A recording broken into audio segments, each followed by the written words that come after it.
Kapankah seseorang dianggap menjadi mukmin sejati, ahli tauhid di akhir zaman? Jawabannya seperti yang dijelaskan oleh gurunya para ulama, Syekhul Islam Ibn Taimiyah di dalam kitab Al-Aqidah Al-Islamiyah, bahwa seseorang dianggap mukmin haqqan, mukmin sejati, kalau terpenuhi pada dirinya 4 unsur tauhid berikut itu. Yang pertama, dia yakin Allah itu ada dan Allah itu gaib. Yang kedua, dia yakin, dia percaya Allah itu ahad. Dan yang ketiga, dia berikan kepada Allah hak tauhidnya. Dan hak tauhid pada zat Allah itu ada 3. Tauhid rububiyah, tauhid uluhiyah, tauhid asma was sifat. Tentang tauhid rububiyah, dia adalah rukun dalam tauhid, tetapi tidak menentukan seseorang selamat dari neraka atau masuk ke dalam surga. Tanpanya tidak sah tauhid orang, tapi dengannya seseorang belum tentu masuk surga. Sebab apa? Sebab tauhid tipikal yang kayak gini ini lebih ringan. Bagaimana lebih ringan? Hanya sebatas cukup yakin dan percaya saja. Sebab iblis pun punya tauhid seperti ini. Baca surah Al-Mu'minun, Allah sendiri mengabadikan dalam Al-Quran surah Al-Mu'minun bahwa ternyata kaum musyrikin saat Nabi Muhammad diutus ditanya, wala in sa'altahum, dan sungguh jika engkau bertanya kepada orang, kepada mereka, man khalaqas samawati wal ard, sayaquluna Allah. Siapakah yang menciptakan langit dan bumi ini? Pasti mereka menjawab Allah. Coba lihat Pak, orang-orang musyrikin Quraisy itu kalau ditanya siapa pencipta langit dan bumi? Allah katanya. Kalau engkau tanyakan kepada mereka, siapakah yang memiliki semua apa yang ada di langit dan yang ada di bumi? Siapakah raja yang di langit dan di bumi? Pasti mereka menjawab Allah.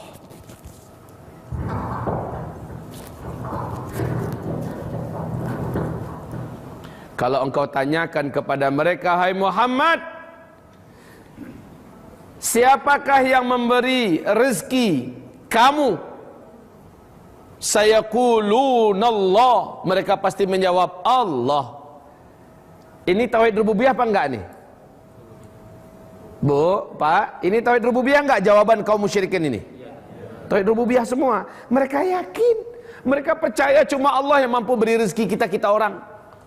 Mereka yakin, mereka percaya langit dan bumi ini cuma Allah yang sanggup menciptakan satu-satunya. Allah enggak minta tolong dengan siapa-siapa. Mereka yakin, percaya bahwa semua yang ada di alam semesta Allah yang punya. Mereka yakin.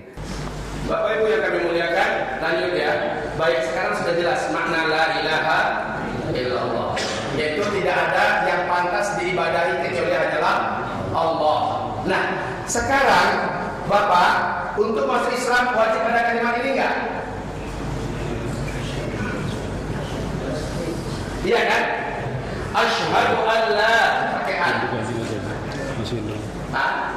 Asyhadu, makna asyhadu ini Pak, ini fi'il mudhari lagi, kata kerja yang menunjukkan sekarang. Asyhad ini bahasa Arab. Kalau selama ini terjemahan kita apa? Aku bersaksi. Aduh, bahasa yang miskin ini mencoba menerjemahkan bahasa yang sangat kaya dan elit. Aku bersaksi. Salah satu arti daripada asyhad ini ya adalah aku bersaksi memang. Jadi terjemahnya itu aku bersumpah. Yang ketiga adalah ata'ahadu, aku berjanji. Ini loh Bapak Ibu, ini yang jarang disampaikan oleh dai-dai kita, ulama-ulama kita, guru-guru kita. 3 makna ini ada dalam satu bahasa. Asyhad artinya adalah aku bersaksi, aku bersumpah, aku berjanji bahwa aku tidak akan patuh kepada siapapun kecuali hanya kepada Allah. Aku bersaksi, aku bersumpah, aku berjanji, aku tidak akan mengikuti ajaran siapapun kecuali hanya ajaran Allah. Begitu loh Pak makna daripada asyhadu an la ilaha. Aku bersaksi, aku berjanji, aku bersumpah bahwa aku tidak akan taat kepada siapapun kecuali hanya kepada Allah. Inilah menjadikan Bilal nggak bisa lagi digoyahkan akidahnya ketika dia sudah mengucapkan ini. Apa kata Umayyah? Apa katanya? Katakan, kembalilah engkau kepada siapa? Sumayyah. Kaum muslimin yang Ammar bin Yasir begitu tegar. Yasir ayah kandungnya sampai dibunuh, ibundanya semuanya sampai dibunuh. Mereka tegar mempertahankan. Sebab apa? Mereka sudah bersaksi, bersumpah, berjanji tidak akan taat kecuali hanya kepada Allah. Makanya la ta'ata li makhluq fi ma'siyatil khaliq.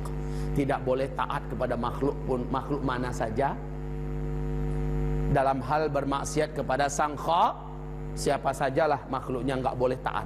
Apapun yang terjadi, terjadilah. Mau mati sekalian pun silahkan. Makanya Pak, orang yang demi mempertahankan la ilaha illallahnya, lalu dia dibunuh, dia mati, hukum orang ini apa namanya? Ulangi balik. Syahid kan? Syahid itu tulisannya dari sini loh, syahada, syahid. Maknanya apa? Orang yang telah menepati janjinya, orang yang telah menepati sumpahnya, orang yang telah menepati persaksiannya, makanya sah disebut dengan syahid. Demi mempertahankan la ilaha illallah, dia buktikan sampai dia dibunuh, maka dia sah disebut dengan syahid. Orang-orang yang dibunuh di medan tempur karena dia membela, karena dia sudah bersumpah, karena dia sudah bersaksi, dia tidak akan tunduk kepada siapapun kecuali hanya kepada Allah, tidak akan tunduk kepada Bashar Asad. Lalu terjadilah perang, dan dimanapun mereka terbunuh, mereka syahid. Jasad mereka tidak pernah membusuk, wangi semerbak sampai kapanpun. Ditanam, kemarin baru saja dibongkar Pak ya, beberapa hari yang lalu baru saja dibongkar. Beberapa jenazah mereka dibongkar, subhanallah masih hangat Pak, padahal udah 2 tahun dalam dikubur, masih hangat, wangi. Syahid. Orang yang disebut syahid adalah yang telah benar asyhadnya, asyhadu an la ilaha. Tapi orang akhir zaman kata Nabi, pagi beriman, sorenya sudah kafir, sore beriman, besoknya sudah kafir. Kenapa? Dapat ujiannya sedikit langsung luntur asyhadnya. Aku bersaksi, aku berjanji, aku bersumpah, bohong. Padahal Allah berfirman, pasti kami akan uji iman kamu. Wala nabluwannakum bisyai'. Pasti kami akan uji kamu. Ahasiban nas ayutraku ayyaqulu amanna wa hum la yuftanun. Apakah manusia fikir mereka akan kami biarkan merasa dirinya sudah beriman sementara mereka belum kami uji? Allah akan uji. Hatta na'lamal mujahidina minkum wa na'lamas sabirin. Kami ingin membuktikan siapa yang betul-betul mujahidin di antara kamu dan siapa yang sabar dengan ujian di antara kamu. Nah, Bu, nanti itu Dajjal, Bu. Kenapa ibu-ibu yang paling banyak nyembah Dajjal? Ibu tahu nggak? Enggak. Bapak tahu kenapa? Kenapa umat Nabi sepertiga dari total umat Nabi banyak menyembah Dajjal? Tahukah Bapak Ibu? Ya, ini musibah yang besar. Kata Nabi, tidak ada orang yang sekuat apapun imannya di bumi ini berjumpa dengan Dajjal, pasti dia akan sujud menyembah Dajjal. Dan siapa yang menyembah Dajjal saat itu sampai hari kiamat, dia tidak akan pernah bisa menyelamatkan imannya lagi. Di akhirat dia kekal di dalam neraka selama-lamanya. Sekuat-kuat iman. Ustaz Zul pun kalau jumpa dengan Dajjal pasti akan sujud kepada Dajjal langsung. Saking kuatnya kekuatan yang ada pada Dajjal itu, saking kuatnya magicnya, hipnotisnya, sihirnya, hawa gelap pengkafiran yang ada pada dirinya, sehingga tidak ada orang yang paling kuat iman pun melainkan akan luntur iman itu langsung. Makanya Nabi menganjurkan ada 6 langkah supaya selamat dan terlindungi dari Dajjal. 6 langkah ini apa? Nanti, bukan sekarang pembahasannya. Nanti pecah-pecah Pak sana sini, ini aja belum selesai udah itu pula lagi kita bahas. Cuma ini kita bahaskan tentang masalah menjadi ahli tauhid di akhir zaman, bahwa salah satu tantangan terberat iman adalah berjumpa dengan masa-masa Dajjal keluar. Lah kaum muslimin, kita kembali. Sudah paham kan? Jadi sekarang apa maksud daripada tauhid uluhiyah? Mentauhidkan bahwa hanya Allah lah satu-satunya yang pantas kita taati. Begitu maksudnya. Hanya Allah lah satu-satunya yang pantas kita ikuti ajarannya. Ajaran selain Allah tidak pantas diikuti. Lihat bagaimana wartawan yang dikubur hidup-hidup oleh bala tentara Basar, lalu dipaksa mengucapkan qul asyhadu an la ilaha illa bashar. Apa jawabannya? La ilaha illallah, la ilaha illallah. Ya, sampai dikubur dia hidup-hidup, Pak. Dia tetap mempertahankan, ini orangnya syahid. Dan ujian semacam ini akan Bapak Ibu rasakan tidak lama lagi di bumi ini. Ujian keimanan ini sangat berat. Sampai-sampai orang paginya beriman, sorenya sudah kafir. Sekarang belum sampai ke tingkat itu. Tapi pasti Pak akan sampai paginya kita beriman, sorenya sudah kafir. Bagi siapa? Bagi yang nggak ngerti perkara ini. Saya berharap dan berdoa kepada Allah, bapak-bapak, ibu-ibu yang sudah mengerti perkara ini, apapun yang terjadi Pak, buktikan janji Bapak. Apapun yang terjadi, buktikan sumpah Bapak bahwa Bapak tidak akan mau taat kepada makhluk manapun dan tidak akan mengikuti ajaran dari manapun yang ajaran itu menyelisih Al-Quran dan Sunnah. Apapun harganya, apapun yang terjadi, saya tidak akan mau. Karena itulah la ilaha illallah saya. Oke Pak. Dalam hal ini iblis gagal membuktikan la ilaha illallahnya kepada Allah. Dan iblis tidak akan pernah masuk surga selama-lamanya. Iblis akan kekal di neraka. Sebab apa? Iblis batal di segi ketaatannya kepada Allah. Satu saja yang Allah suruh kepadanya, dia tidak mau tunduk, tidak mau taat, maka Allah batalkan la ilaha illallahnya. Betul tidak? Iblis ini sebelum dia dinamakan iblis, siapa namanya semula? Siapa namanya? Saya bertanya. Azazil. Silakan baca dalam tafsir Al-Hafiz Ibnu Katsir, ya. Bagaimana iblis ini semula dia adalah jin yang sangat soleh, sangat taat. Saking soleh dan taatnya dia dinaikkan levelnya setingkat dan selevel dengan para malaikat. Ketika seluruh jin-jin penumpah darah dan pembunuh, pembuat kerusakan di muka bumi diperang oleh para malaikat sampai habis, yang tersisa lari ke gunung-gunung, ke bukit-bukit, ke gua-gua, ke hutan, ke pulau-pulau, Allah biarkan, gak usah diburu. Lalu Azazel ini disuruh kembali bersama para malaikat naik ke langit. Allah umumkan, saya akan ciptakan pengganti baru, yaitu khalifah yang akan meramaikan, memakmurkan bumi dari makhluk baru. Bisi-bisi itu Azazel pada malaikat, nanti kayak bangsa kami lagi nanti perbuatan makhluk baru itu, membuat kerusakan di mana-mana, menumpahkan darah semacamnya. Iya kata para malaikat. Lalu mereka mengatakan, ataj'alu fiha may yufsidu fiha wa yasfikud dima wa nahnu nusabbihu bihamdika wa nuqaddisu lak. Ya Allah, kami tak rela engkau dimaksiati. Cukuplah kami saja ya Allah makhlukmu, kami setia beribadah kepadamu. Please ya Allah, jangan ciptakan makhluk yang lain. Allah mengatakan, saya sudah punya rencana dengan ilmu saya yang kalian tak tahu. Kalau Allah ciptakan Adam, Allah lengkapi Adam itu dengan kapasitas ilmu yang tidak ada pada para malaikat, bahkan tidak ada pada si Azazil. Setelah diuji, ternyata kalah seluruh malaikat. Orang yang kayak gini ini, hai seluruh hamba-hambaku, tidak akan pernah mau membuat kerusakan di muka bumi. Orang yang berilmu maksudnya, seperti Adam ini tidak akan membuat kerusakan. Allah Subhanahu wa taala perintahkan, wa idh qulna lil malaikati isjudu li Adam fasajadu illa iblis. Seluruh mereka spontan sujud illa iblis. Langsung saat itu juga lengket nama baru kepada si Azazel, yaitu iblis. Iblis itu artinya apa? Dari ablasa yublisu iblisa, makhluk yang sangat berputus asa dari rahmat Allah.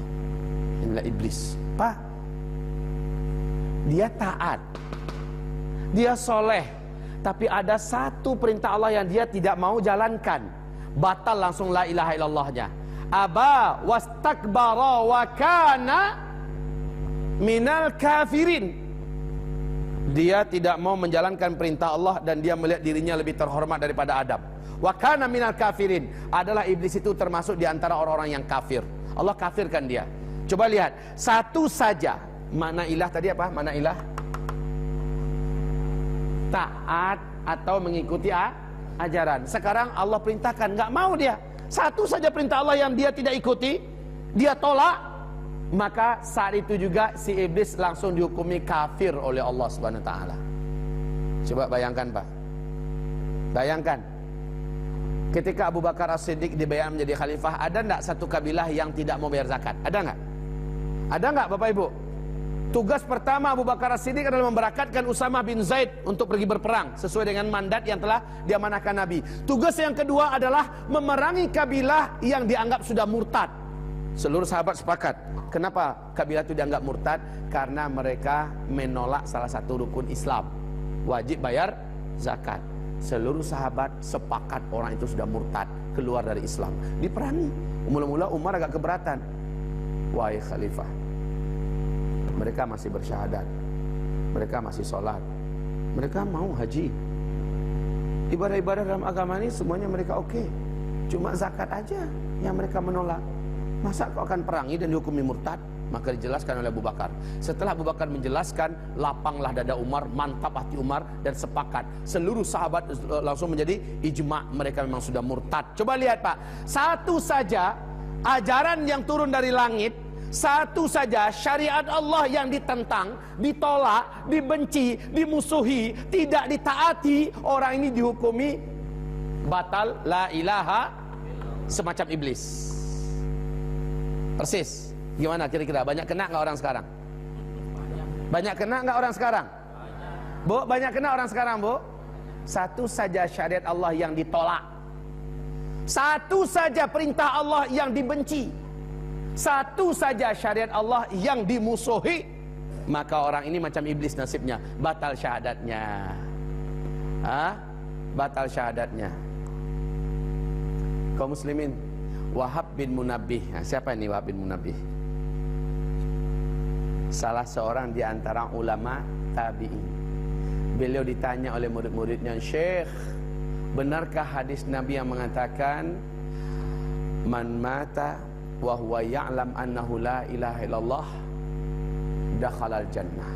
Siapa yang mati sementara dalam hidupnya dia sudah tahu apa makna daripada la ilaha illallah, dia sudah yakin, dia pasti masuk surga. Benar enggak itu hadisnya, Syekh? Kata Syekh Wahab bin Munabbih, benar, hadis itu sahih. Syekh, kami dengar ada Nabi berkata begini, benar enggak hadisnya?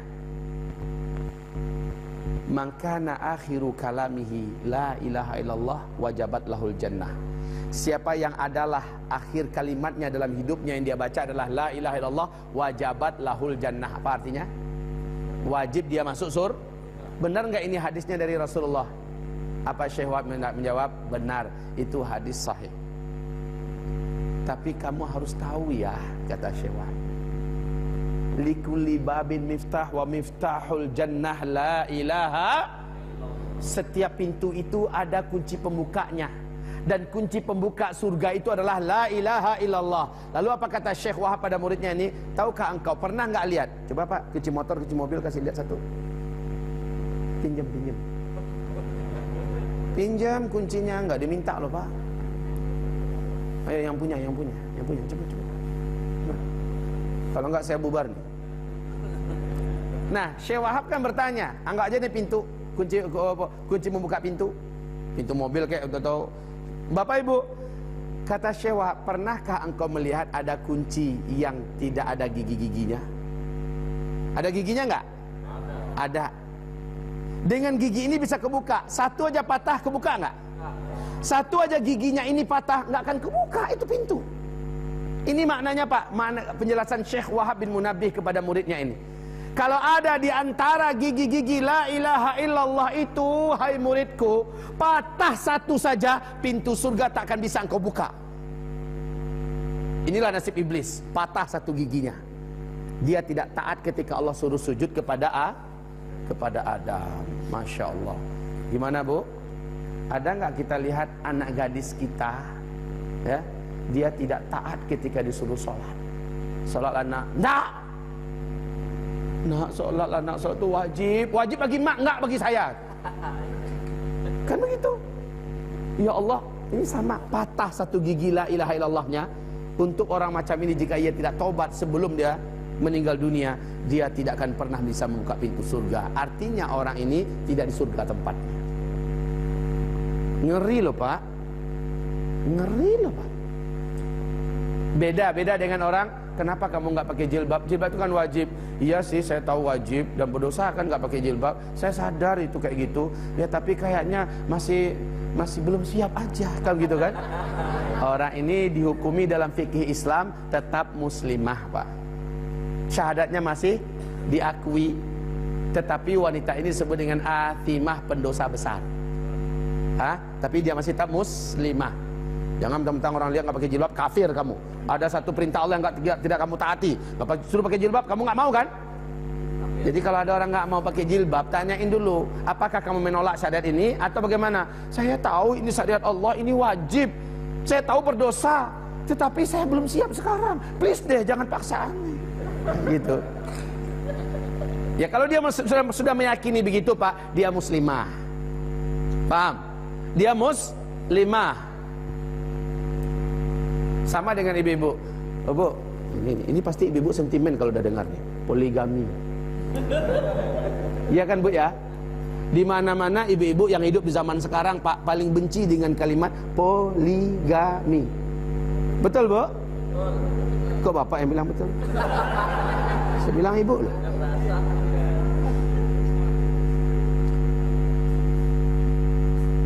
Sehingga ada seorang wanita di Indonesia ini yang suaminya pernah jadi presiden. Dia pernah mengusung wanita satu Jawa untuk mengembargo rumah makan Wong Solo. Gara-gara apa?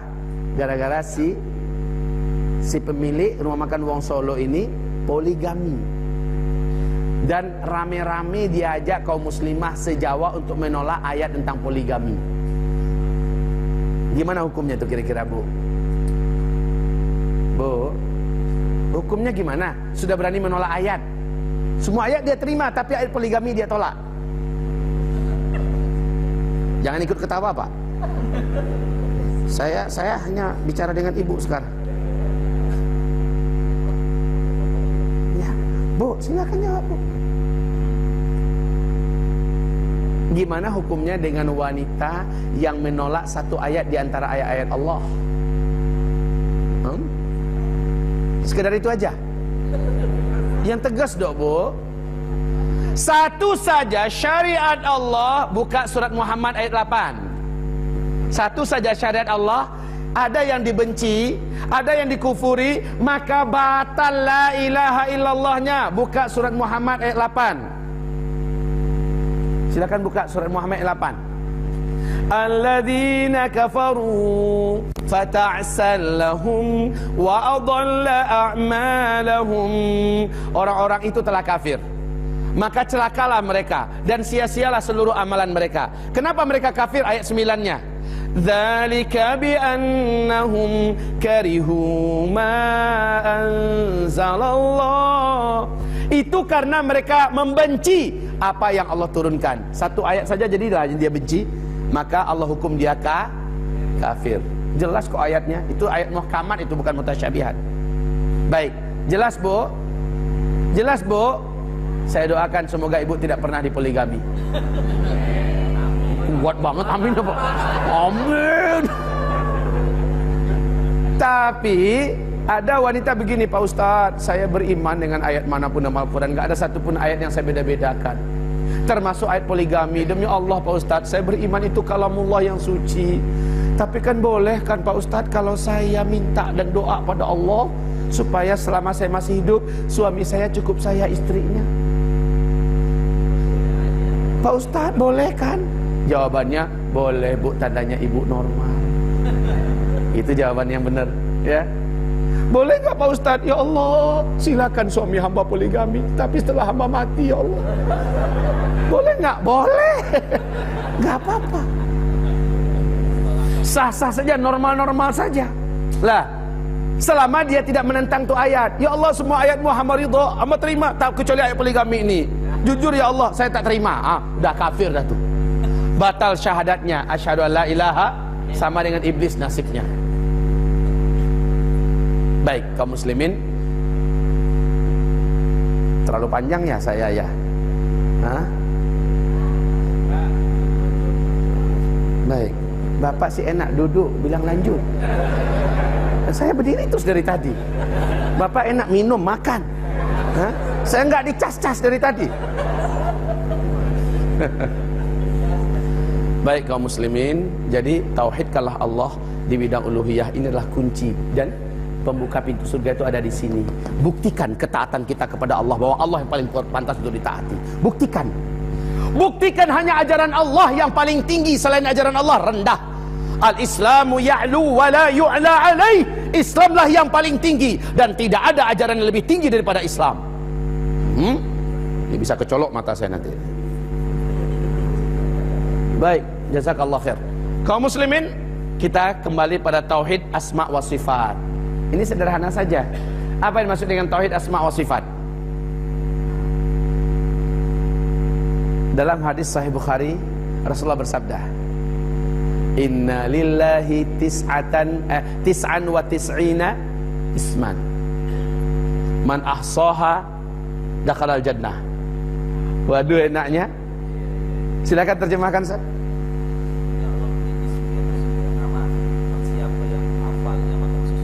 Wah! Ulangi balik, Ustaz. Ulangi balik. Sesungguhnya Allah memiliki 99 nama. Bang siapa, kalau diterjemahannya ya, bang siapa yang menghafalnya maka dia masuk surga.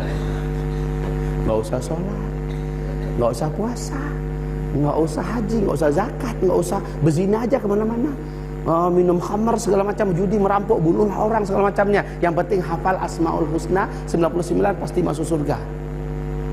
Kan begitu jadinya, betul tidak? Masuk surga apa? Itu hadisnya kayak gitu.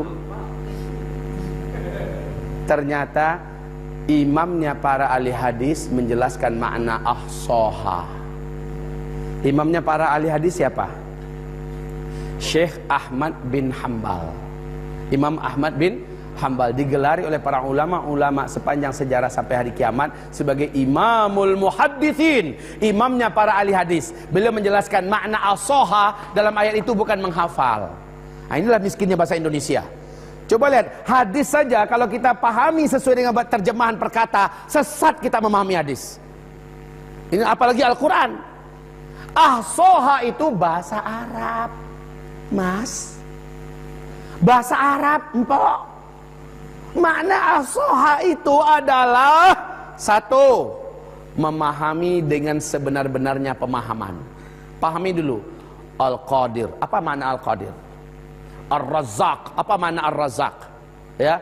Yang kedua, setelah memahami, yang kedua memberikan hak tauhidnya. Ini yang kedua. Amalkan maksudnya, berikan hak tauhid. Contoh, Pak, yang maha menyembuhkan siapa? Allah. Bapak datang kepada dokter. Dok, anak saya, tolong dok periksa penyakitnya apa? Anak bapak kanker, Pak. Dok, maksimalkan usahanya. Coba rawat anak saya. Semoga Allah sembuhkan anak saya melalui tangan Pak Dokter. Ini bahasa orang bertauhid ini.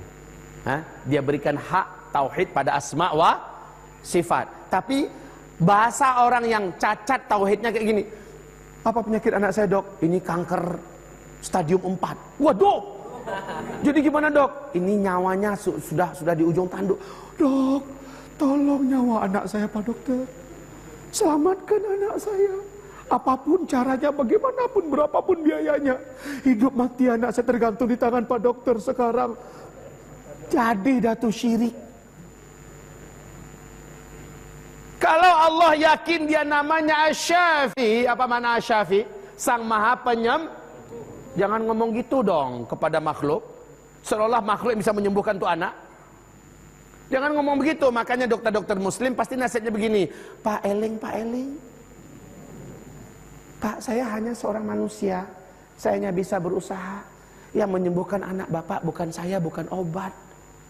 Allah, Pak. Kalau menurut Allah dia akan sembuh, pasti sembuh. Nggak pun dengan obat yang saya kasih, Allah pasti akan sembuhkan. Tapi berobat itu wajib, jadi saya usaha ya, Pak ya. Itu bagi dokter tadi yang bertauhid. Coba kalau dokter yang nggak bertauhid, benar Pak. 3 hari umur anak Bapak nih. Kan begitu bahasa-bahasa dokter yang nggak bertauhid. 3 hari umur anak Bapak, Pak. Kalau Pak telat saja, maka mungkin tidak terselamatkan lagi. Besok mati langsung, Pak. Tapi kalau dokter yang beriman, dia nggak kayak gitu bahasanya. Makanya cari dokter itu cari dokter yang beriman lah, Pak. Mentang-mentang rumah sakit itu kan salib, tetapi peralatannya canggih Pak Ustaz, profesional dokternya. Tapi mereka mengkafirkan kita pada ujung-ujungnya. Coba lihat kalau masuk ke situ. Ini Pak, kayaknya 2 hari lagi umur Bapak nih. Dokter itu kan hobinya gitu, nakutin orang. Tapi kalau dokter beriman nggak kayak gitu. Dokter beriman pasti dia akan support orang ini. Nah, dokter-dokter yang sekuler, apalagi dokter kafir, pantang ngelihat orang nih, fulusnya nampak duluan. Bapak Ibu yang kami muliakan, Asy-Syafi, Sang Maha Penyembuh. Berikan kepada Allah hak tauhidnya. Nah, kemudian barulah yang ketiga, hafalkanlah. Ini maknanya ya, hafalkanlah. Jadi ulangi yang pertama,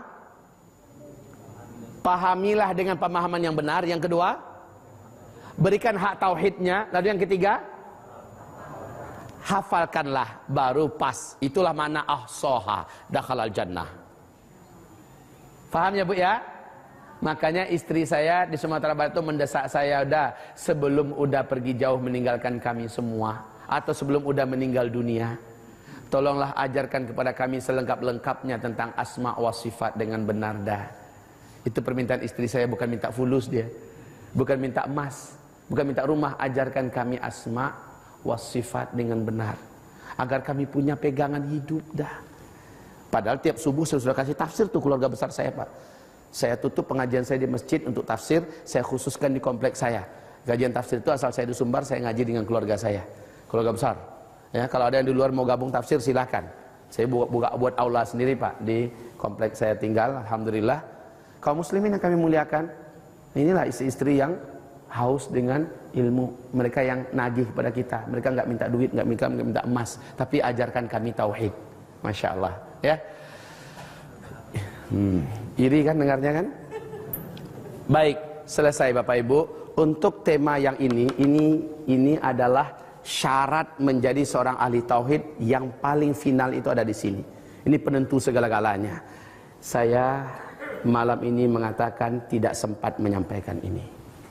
Kalau ingin kelanjutan, next time, pertemuan berikutnya kita akan lanjutkan. Ini adalah perkara yang paling serius, perkara penentu bagi seluruh keislaman kita, perkara yang disebut oleh Nabi, 1 orang saja yang ahli tauhid, selebihnya ahli syirik. Ini akan kita uraikan pada pertemuan yang akan datang kalau masih hidup saya. Kalau enggak, tolong datangkan ulama yang lurus dan benar kemari, minta agar dia ajarkan tentang masalah syirik. Fardu ain Pak untuk mencari tahu tentang masalah syirik ini. Fardu ain hukumnya, bukan lagi fardu kifayah, fardu ain. Innahu may yusyrik billah faqad harramallahu alaihi al-jannah. Allah haramkan untuk surga selama-lamanya kalau ada dia melakukan syirik. 1 saja dia buat syirik, haram surga selama-lamanya. Surat Al-Maidah ayat 72 tadi. La haula wala quwata illa billah. Jadi sabalun meninggal Pak, apa akan ke bakalang tanah saudalahnya kok? Hah? Nggak ngerti kan? Kita semua kan akan berkalang tanah nanti, akan meninggal maksudnya. Jadi sebelum kita dipanggil, maka bersihkanlah tauhid kita dari syawaibus syirk.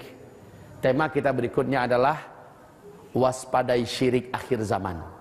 Jadi tema saya selalu saya kaitkan dengan akhir zaman Pak. Karena kita hidup di zaman ini, syiriknya sudah macam-macam, warna-warni. Jadi waspadai syirik akhir zaman. Insyaallah itu pertemuan kita akan datang. Demikian saja kita istighfar.